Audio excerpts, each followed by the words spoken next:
Haramrit, Yes. give your introduction to the members of this board so that everybody must know that from where you have done LLB and what you have done as yet. I am Haramrit Kaur. I am from Jalandhar, Punjab. I completed my BCom LLB from Punjab University, Chandigarh in the year 2021. After that, you have done some more education? No, Law, LLB, LLM or? no, sir. My entire focus after my bachelor's was for judicial services itself. Earlier you appeared in any examination of this judiciary? Yes, sir. I did appear for Haryana Judiciary. You qualified pre? I qualified pre as well as mains, sir. There was a problem in it. Yes. We hope in this year in Punjab you will be selected. Thank you so much, sir. See, yes, Haramrit, in a criminal law, there is a provision of releasing the accused on probation. Say something about that. What is the probation? Which persons can be released on probation? Which is the stage when the person can be released on probation? So, sir, section 360 of cr.pc, it deals with the law of probation. After the person has been convicted of an offence, if the court is of the opinion that instead of passing the sentence at the very instance, the person can be released on probation of good conduct, then instead of sentencing him, they will release him on execution of a bond. But there are certain conditions which are required to be fulfilled. That is, if a person is of the age of 21 years or upwards, then he has not been convicted of an offence which is for any term exceeding 7 years, life imprisonment or death. And in case it is a woman or a child who is below, or a person who is below 21 years of age, then he has not been convicted of an offence which is punishable with death or imprisonment for life, and also he should not have been previously convicted for any offence. Alright. Now come to civil side.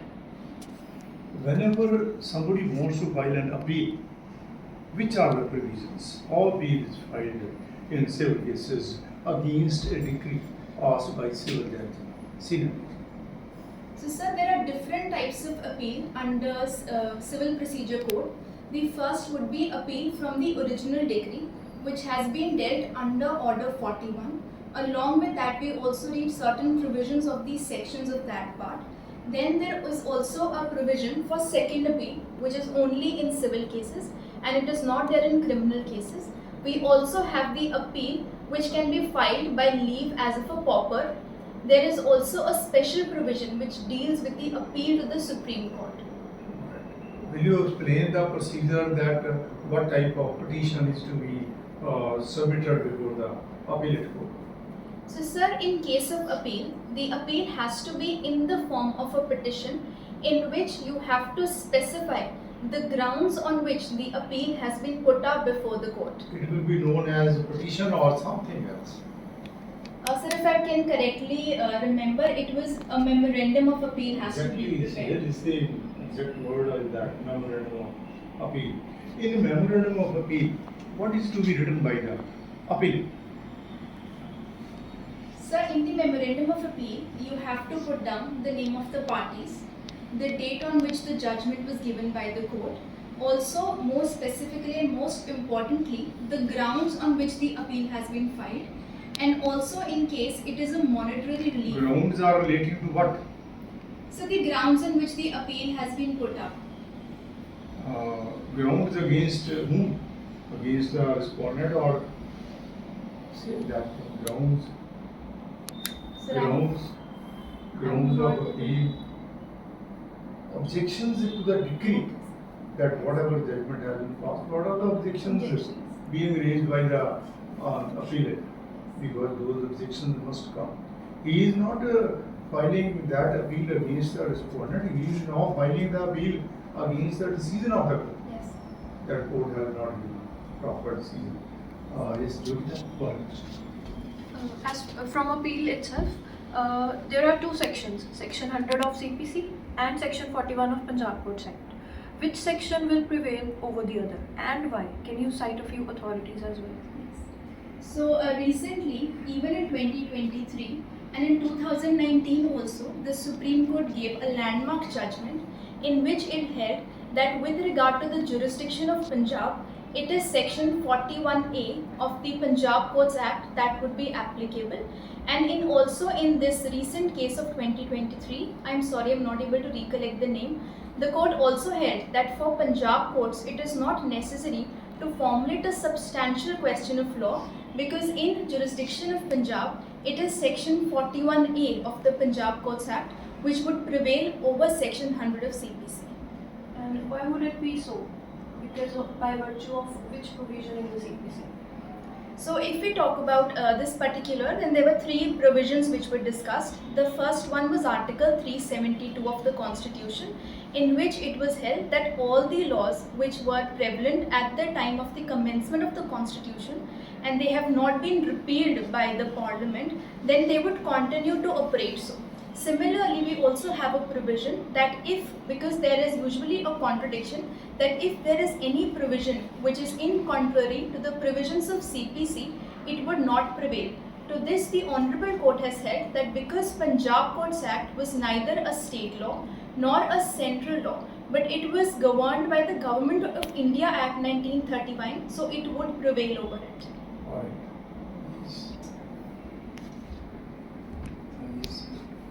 Can you tell us something about adoption by Muslim, Christians or a foreigner, and can you specify certain authorities that deal with it? So if we talk about adoption by Muslims, Christians or foreigners, they would be governed by the Juvenile Justice Act and also by certain provision of the Guardians and Wards Act. There has also been a judgment of the Honourable Court. If I can recollect it nicely, it was Lakshman's case, I'm sorry I cannot recollect that authority, in which the Honourable Court had laid down certain guidelines for the intra-country adoption as well, according to which only the CARA Act, the CARA regulations, they have come into force. Please throw some light on the constitutionality of narco test. So the constitutionality of the narco test was discussed in two cases. One was the Kati COVID case and the other one was Salvi versus State of Kerala, in which the Honourable Court has held that where we have the provision that an accused person, he cannot be forced to be a witness against himself, that is the principle of self-incrimination. Because if we talk about narco test, in it there is testimonial compulsion. A person is being asked to make a statement unconsciously which can directly or indirectly have a bearing upon his criminality or give a witness or be a witness against himself. Therefore, they are not constitutionally valid, but the only purpose for which the narcotics test can be valid, it is for the provisions of section 27 of the Indian Evidence Act, and that too only when it is voluntarily given.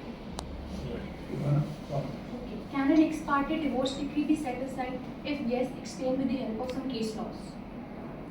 If you could just give me a few seconds to just think about it.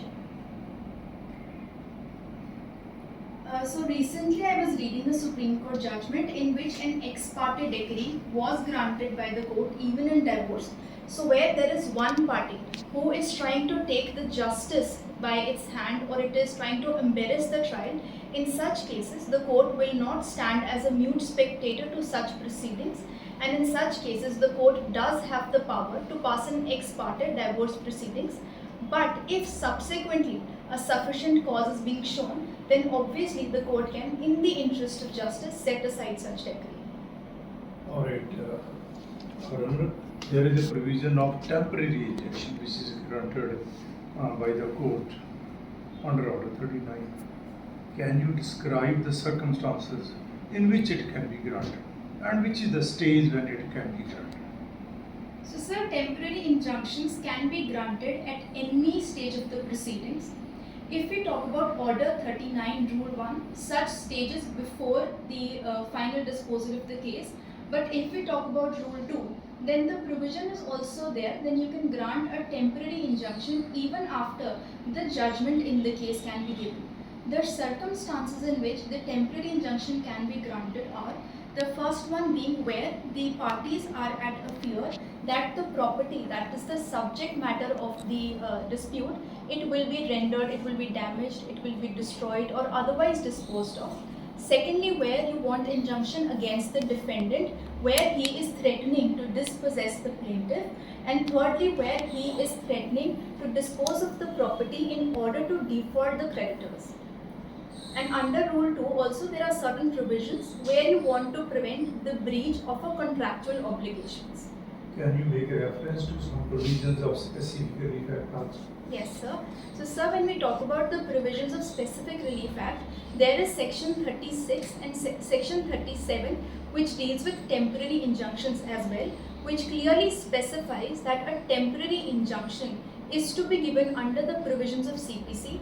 It can be given at any stage of the proceedings, and also it will be operative till further orders of the court or until the disposal of the proceedings.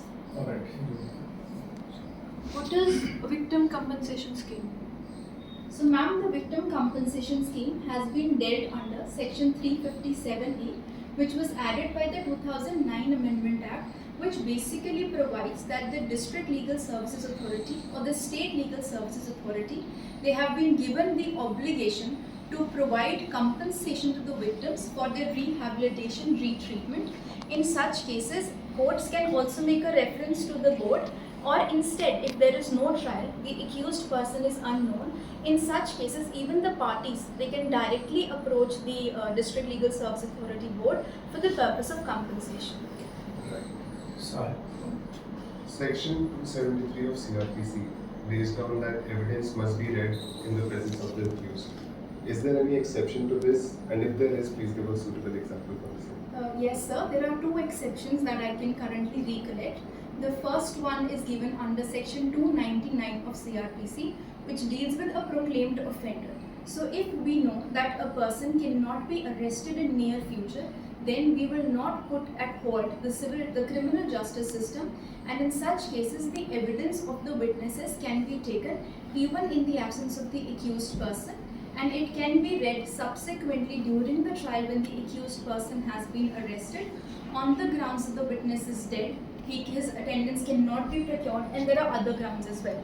The second exception is also laid down under Section 309 of CRPC, which I would say is an implied exception, that if the party is not available, it is an absence, or they are not prepared to examine or cross-examine the witness, then in such cases the court can record the statement of the witness and discharge the witness without such cross-examination or the chief examination.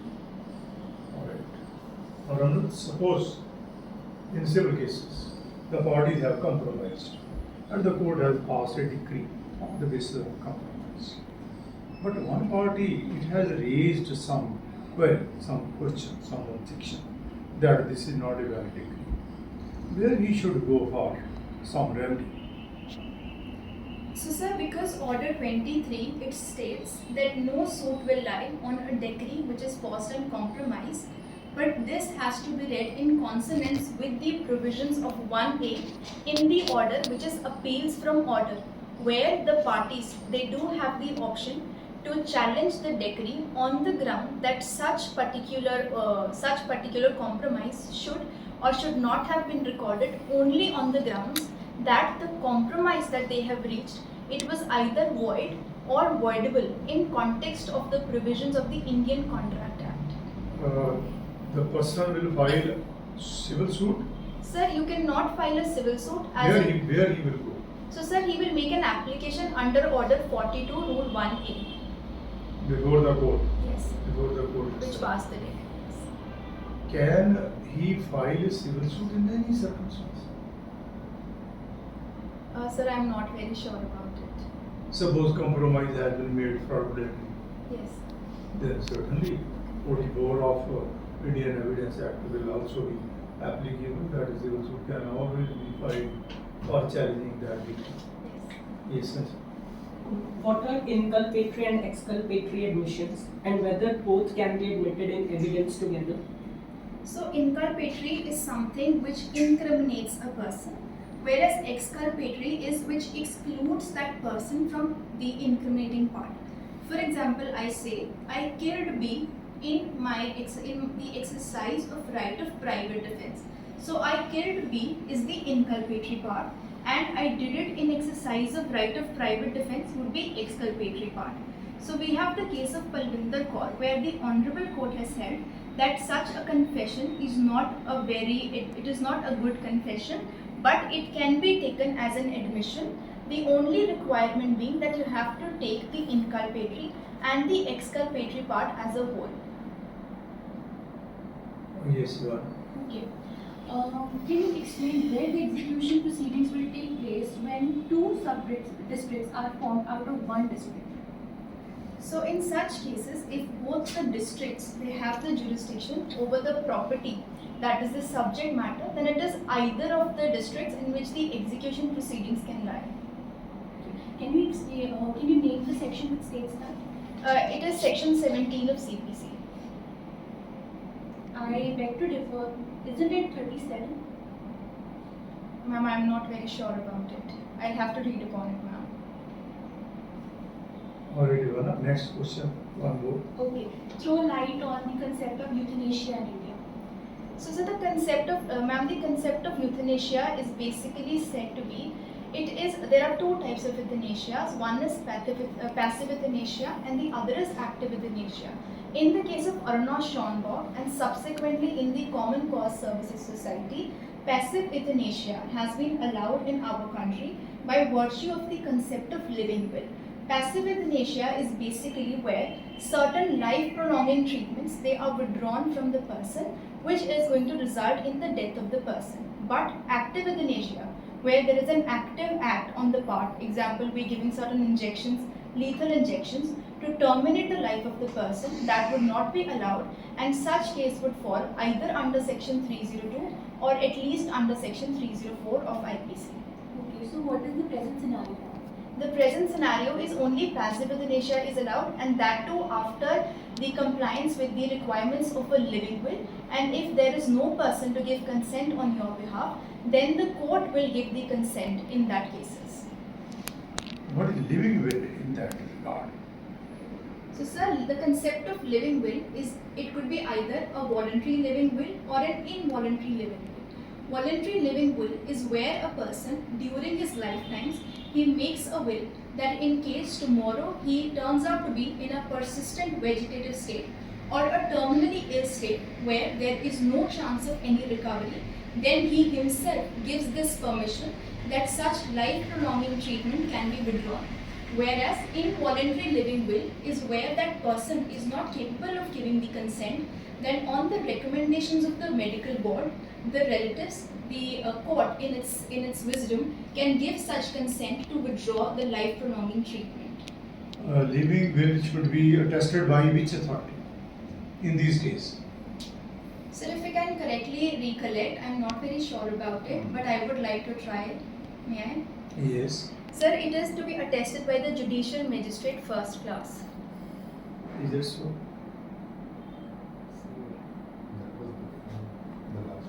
Yes. That was before. Now you can get it registered normally by notary. Yes. Can be got attested from notary public also. Because latest judgment of Supreme Court was delivered, in which they have, because that was a complicated procedure to go to the Court of Judicial Review. He gives notice to the public. And then they have shortened this procedure. Yes, you. In IPC, other than Amendment Acts, Yes, there are certain sections which were struck down following authorities of Supreme Court. Can you cite those authorities and the sections which were struck down as a result? So ma'am, the first one was section 303 of IPC that was struck down in the case of Mithu versus State of Punjab. Then another one was section 497 which deals with adultery, which was struck down in the case of Joseph Shine, 397, and also section 377 which has been partially struck down in the case of Navtej Singh Chohan. Is it 397 or 497? I'm sorry ma'am, it was 497. Right. Yes. One more question.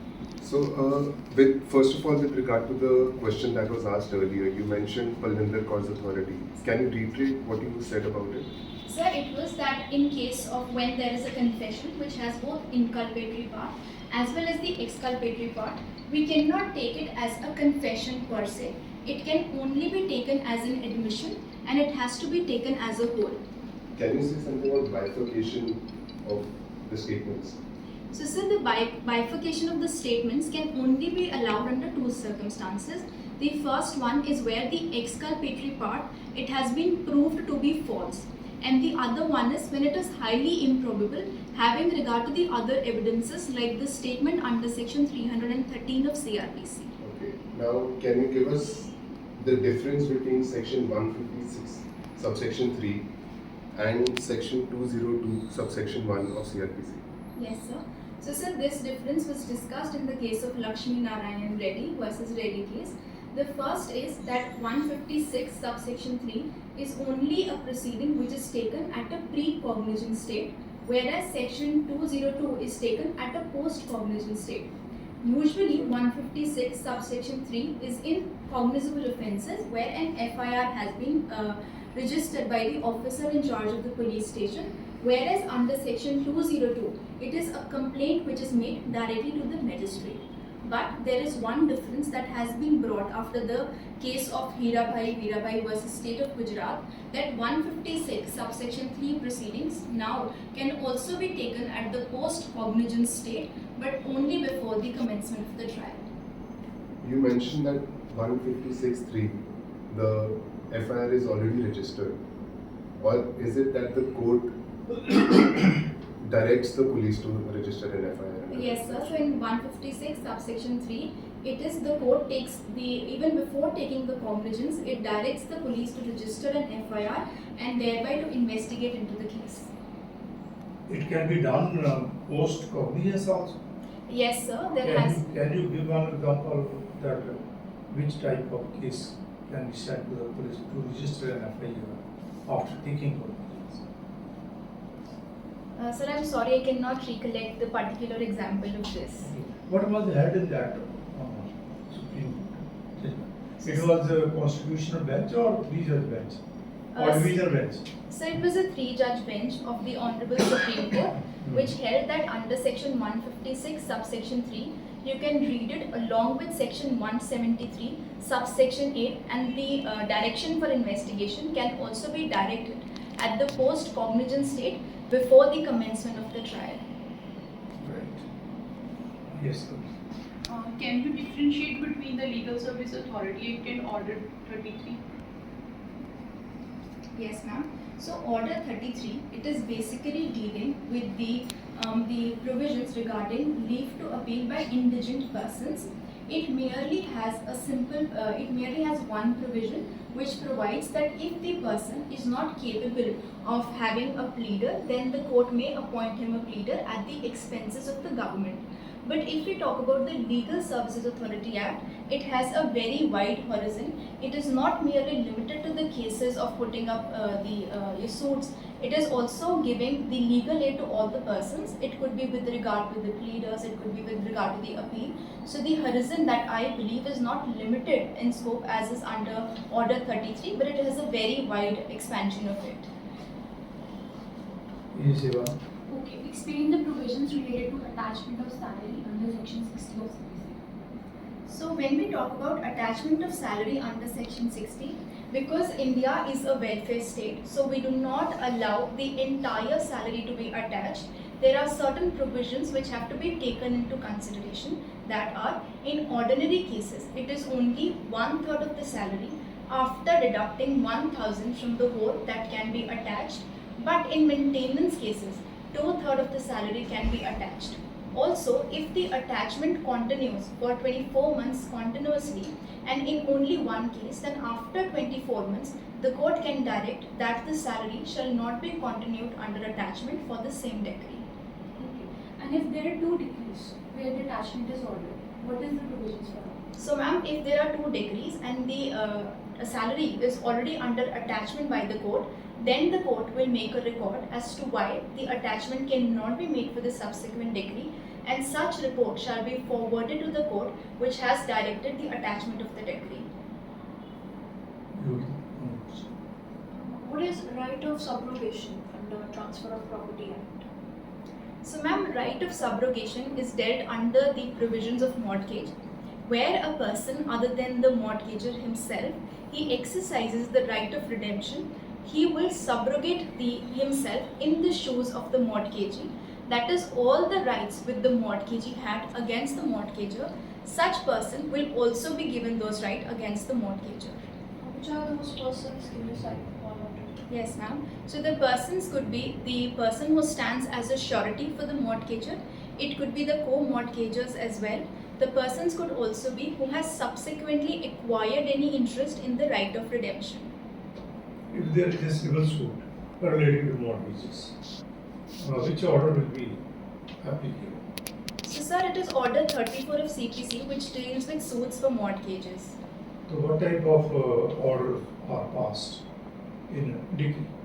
So sir, there are two types of orders. There are two types of decrees. The first one would be a preliminary decree and the other one would be a final decree which follows the preliminary decree.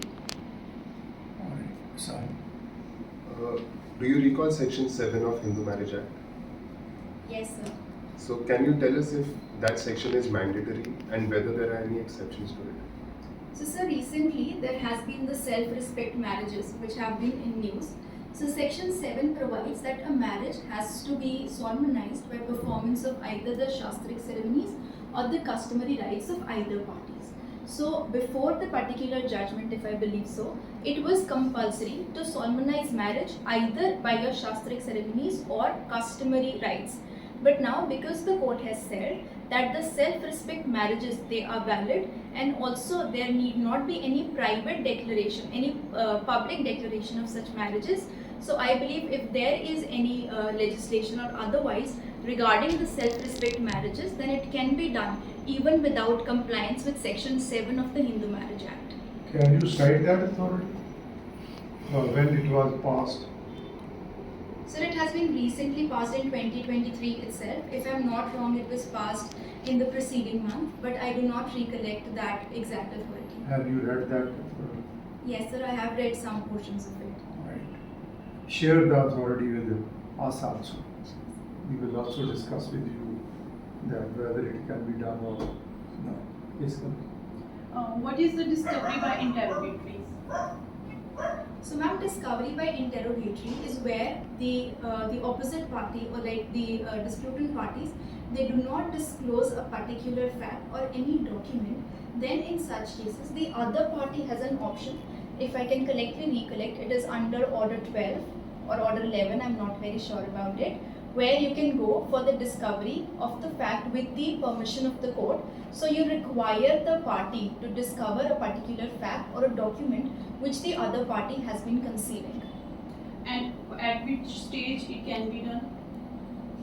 Ma'am, it is done before the court applies its judicial mind to the proceeding. So it is usually at the first hearing of the suit that you can send it for the discoveries. I'm not very sure about it now. All right, Haran.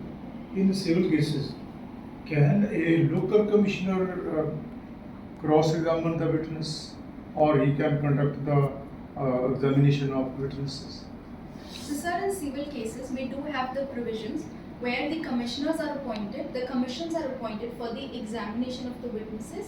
In such cases, the court may also authorize for the chief examination or the cross-examination of the witnesses by such commissioners. So in these days, chief examinations are written in the court or through some other medium. So sir, there was an amendment to the CPC Order 18 where now it allows that the examination in chief has to be by affidavit, followed by then the cross-examination or re-examination could be in the court itself. It is mandatory or it is just like guidance? Sir, though it uses the word shall, that the examination in chief shall be by affidavit, but there has been certain authorities of the court where they have held that even if you've not been able to put up the affidavit, the witness can be examined in the court itself in exceptional circumstances. No, there are some cases of Supreme Court, Yes, sir, I've read one or two authorities on it. but it is only with regard to the document. Okay, sir. That if the document is to be proved, then the court can exercise its discretion. There are two sections in CPC, section 50 and 52, both deal with legal representatives. Can you state the difference between these two? So, ma'am, section 50 basically deals with where the decree was passed against a person, that is the decree, the judgment debtor, and he died before complying with the provisions or the requirements of the decree. So then the decree can be executed against the legal representatives. But if we talk about section 52, it is where the decree was passed against the legal representatives in virtue of their authority or in virtue of their position as legal representatives when the defendant had died during the continuance of the proceedings. So per se, the judgment is executed or the decree is executed against them in their capacity as legal representatives. Yes, Your Honor. Okay, under Order 40, appointment of receivers. When a receiver is entrusted with a tenanted property, can he evict that tenant? Ma'am, I'm really sorry, I am not very clear on that concept, but I'll read upon it. Yes, Your Honor, you will explain that. Yes, sir. The receiver cannot evict the tenant because all the provisions are governed under East Punjab East Women Punjab Rental Restriction Act. Now there we have read that no order of the civil court can get the property allocated. Yes. What do you understand by police diary? So, ma'am, the provision of police diary has been provided under section 172 of cr.pc. It is where the police receives an information regarding the commission of a cognizable offence. It is there, then you will start a volume and paginated diary in which you will record day-to-day proceedings of the investigation from the time when you received the information, the time that you started investigation, you concluded the investigation, certain observations that were made. So it is basically the investigating officer. He is thinking out loud in that case diary everything relating to the investigation in a particular case. Can accused have access to the diary? So, sir, case diary is not evidence, so the accused person cannot have access to it, but there is an exception to the principle as well. In which circumstances he can say that he should have access to this case? So, sir, when the court uses the case diary to contradict the investigating officer, or the investigating officer has used that diary to refresh his memory, it is only in these circumstances that the accused person can call for the diary. Sir, I just wanted to what is the DVLS examination? I'm not very sure about it. I'm sorry. There was a question in Haryana and Punjab also, this question. They have used this abbreviation. Yes, Kamalji will explain that. Sir, it is provided under Order 18/16. Whenever a person is going abroad or he is not well, some kind of immediate examination is to be done by the court, that can be done under this. Thank Now, you. even before bringing the issues up, Yes. it can be done at the initial stage, even if the issues have not been framed, or still at the stage of filing written statement, that can be recorded. Yes, sir. Can you tell us if an interim order can be passed under Section 6 of Specific Relief Act? So, sir, Section 6 Specific Relief Act, because it deals with a summary remedy. So, yes, the interim orders can be passed on it. For example, there can be appointment of a receiver as an interim order. And whether such decrees or such orders are appealable? No, sir, such decree as a general rule is not appealable, but there has been an exception which was laid down in the case of Vanitha versus Pravna, that if it is a single judge of the High Court that has passed an order under Section 6, then the appeal can lie to the division bench. Single judge has passed that order in which capacity? Whether as appellate court or? So, sir, it would be in his original capacity as an original court that he passes Yes, an under the provisions of Section. letters patent. Yes, letters. Yes, June. Cross-examination, usually conducted by the adverse party. Can a party cross-examine its own witnesses? Yes, ma'am. The party, that is the prosecution, can also cross-examine its own witnesses. It is when the witness has been declared hostile, then you can do so with the permission of the court. Which provisions of which act deals with it? So, ma'am, hostile witness has been dealt under section 154 of the Indian Evidence Act. What are the provisions with the person when his plea was rejected? So, ma'am, when the plaint is rejected, in such cases, the person has an option, because rejection of the plaint is not on the merits of the case. So, he has an option to either institute a fresh suit on the same proceedings, and also the rejection of a plaint is an appealable order, so an appeal can be filed. Okay, Order 37, summary procedure, summary suits. A maintenance, a proper agreement between a party has been arrived that A will pay B rupees 10 lakhs for maintenance as they have divorced. Can this particular suit be filed under Order 37? Civil suit can be filed under Order 37? Ma'am, if you could just give me a minute to recollect the provisions of Order 37. Yes, Ivana, you throw some light over it. Order 37 deals with summary suit. So there's proper liquidated amount that court is not to find out the proper amount of damages what are there. So we have particular amount, so court can, parties can file a civil suit under Order 37 summary suits because they have the amount. Court is not to ascertain that amount. Thank you. Alright, I think this will suffice. Very good, Haran. You have given right answers. We hope you will give answers like this, in this manner, before the appeal board constituted by the High Court also. All the best.